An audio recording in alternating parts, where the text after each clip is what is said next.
This is the I Heart My Life show. I'm back with the third episode of our transition series. This is all about life transition. In particular, I'm going to be sharing a little bit more about our decision to move from Austin, Texas to Columbus, Ohio, where I'm originally from, and why this was such a big decision, how we got clear, and ultimately took this step without 100% knowing that it was the right decision, if I'm being completely frank with you. So let me take it back a little bit. So if you remember a few years ago, we actually decided to move from Santa Barbara, California to Austin, Texas within a 72-hour period. Our friends had moved there and they were telling me about the price of houses and what we could get for our money, which was very different to what was happening in Santa Barbara at the time, right after the pandemic. Now, if I'm remembering correctly, in Santa Barbara, the house prices had gone up about 20% after the pandemic.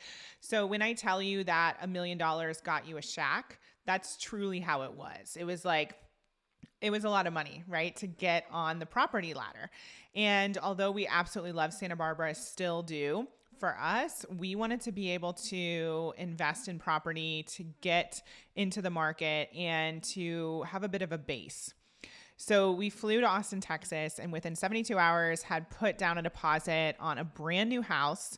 It was going to be over $1 million, 4,500 square feet. We were going to be able to build it from the ground up, pick out all the stuff, and it was pretty much a dream come true. Now, I can't say that there wasn't any sort of hesitation or even buyer's remorse, because both James and myself, this was a big decision. This was going to be the first piece of property that we ever owned, and we'd never actually lived in Austin before. But at the same time, there was a lot of excitement, and we just felt like it was a step in the right direction. So we moved forward with all the components that come with building a house.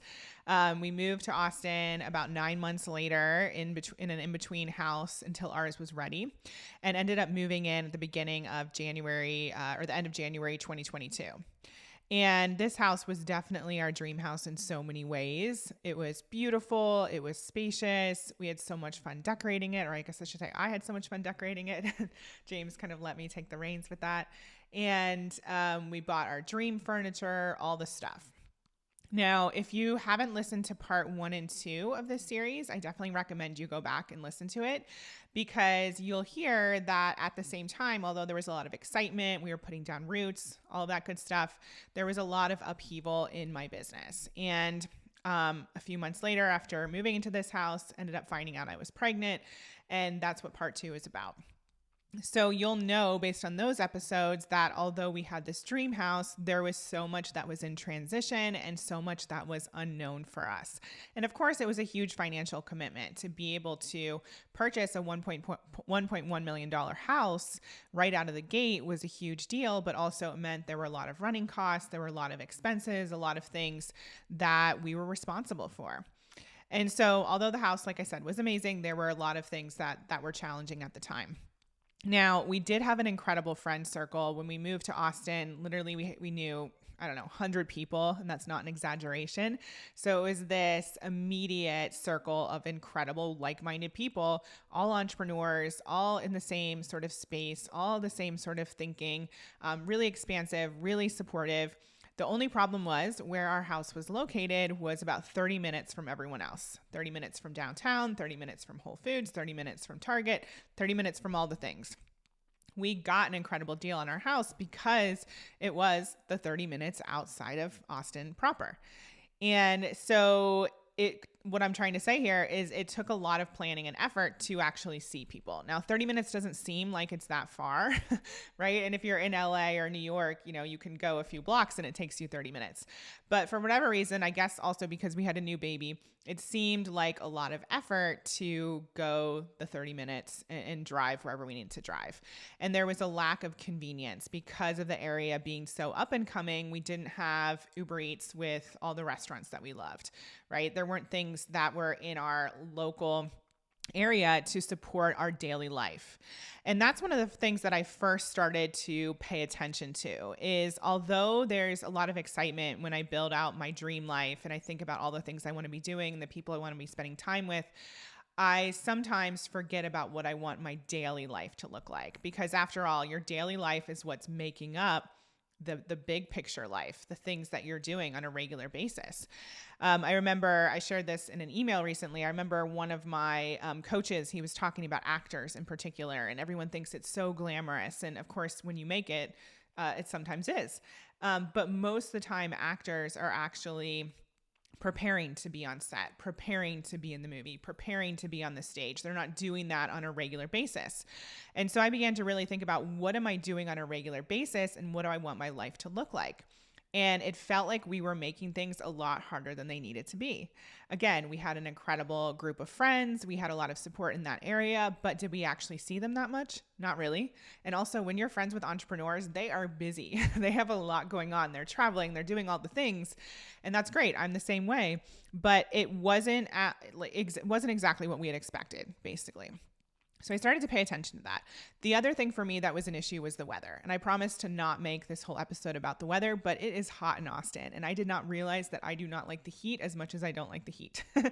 And so it was extreme for me that first summer. And even the second summer was even worse, because you are really restricted and you have to be inside basically from 8 a.m. to 8 p.m. And having a little baby and thinking about then having a toddler, I felt like that wasn't going to be the lifestyle that I wanted. If you have a pool, great. But even our friends with pools, oftentimes it was too hot to be in the pool unless there was a ton of shade over it.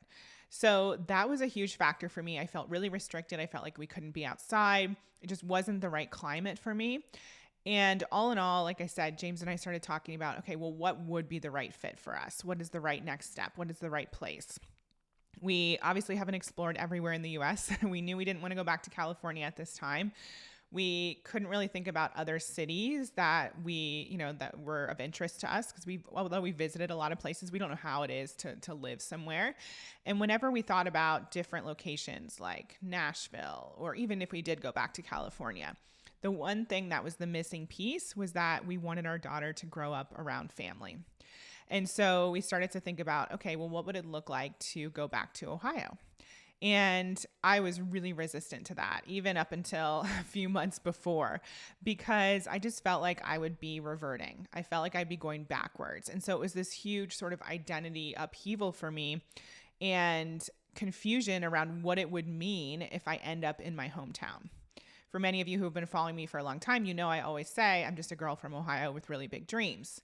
But so much of my identity has been wrapped up around living in London and then living in California and doing things that are different and being just the person in my family who beats to the sound of my own drum instead of going with what everyone else has done. And so what does it mean if now I come back to my hometown and I'm one of the people that is still here, right? And again, there's nothing wrong with that, but so much of my own identity was built around something different, and even the brand. So I Heart My Life, could I make I Heart My Life work and make sense if I'm still living in the place where I've always lived? And so obviously, like, for those of you listening, you might resonate, you might not, you might be thinking, oh my goodness, she's putting a lot of weight on where she lives. But for whatever reason, for me and my personality, where I live is really, really important, especially the immediate space. Like, I have to be around beauty. And I don't know how else to describe it. I really just have to be around beauty. That's how I operate.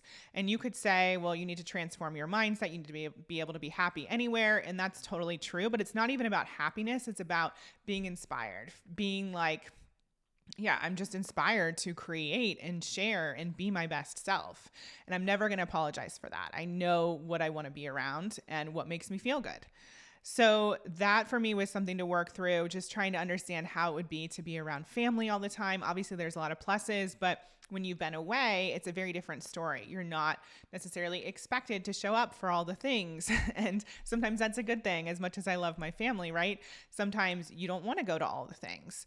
And so would there be a new level of expectation on us? How would we be spending our time? How much help can we actually expect from my parents? Because my parents have 7 grandkids. And so Charlotte's not the only one. As much as they wanted us to come here, would we actually be supported? So these were all questions we started to explore and had some really open and honest conversations, especially with my family, around, well, how much help could you provide? What would this really look like? And we also explored staying in Austin. Would it be better if we moved closer to all of our friends?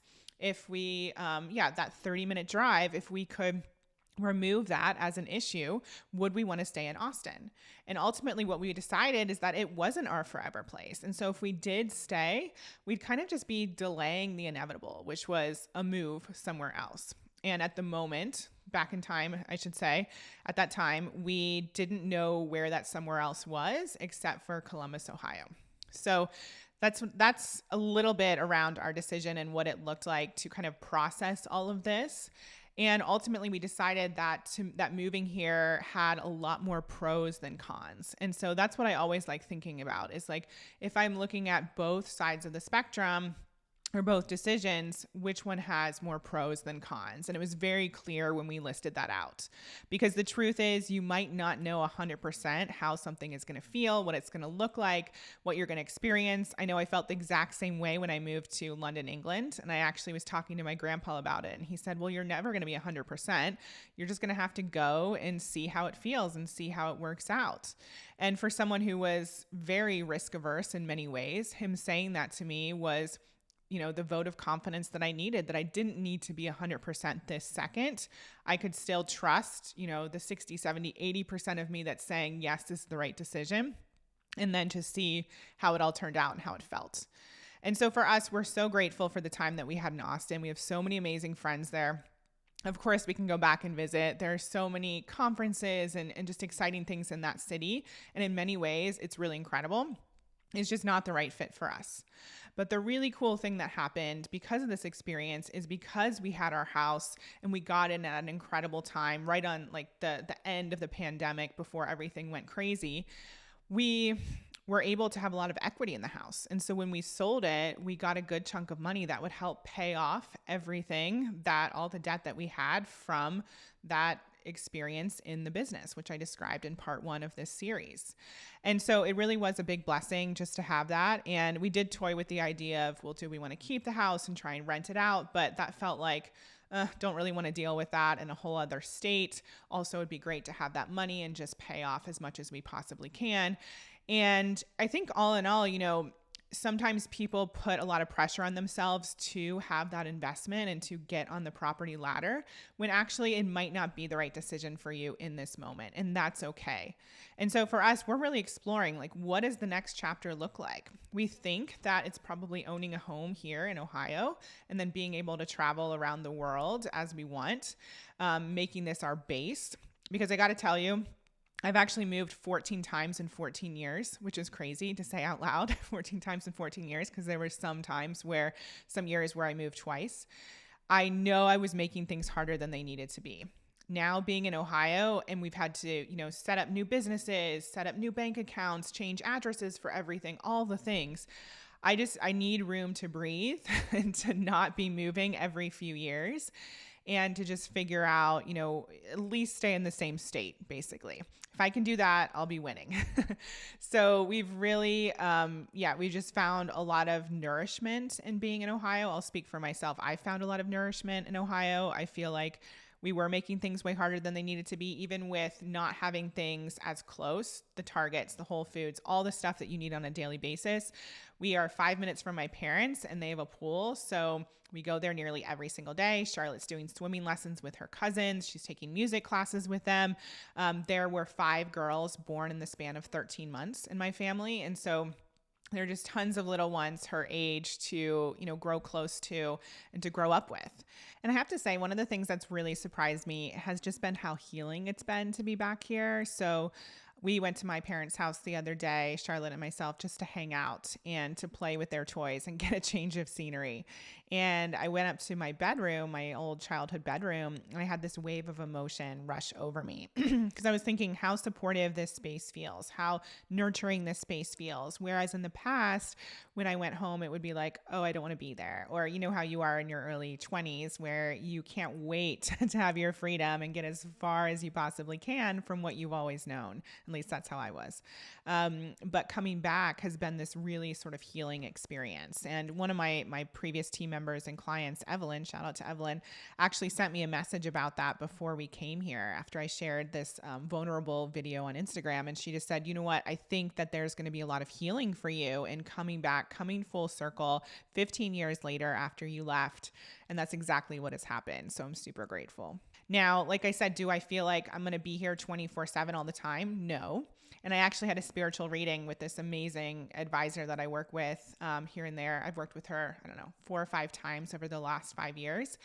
And she said that I'm always meant to be an adventurer. I'm always meant to travel. And I said to her, well, what does that mean for Charlotte? You know, I hear from all these other parents that it's important for them to be in the same place, especially when they make friends and all that good stuff. And I understand that to a certain extent. But she said, you know, Charlotte chose you as her parent. And so whatever is right for you is going to be right for Charlotte. And I know a lot of people might not believe that. They might not believe that kids choose their parents, but I do. And I know a lot of people might not believe that in the sense that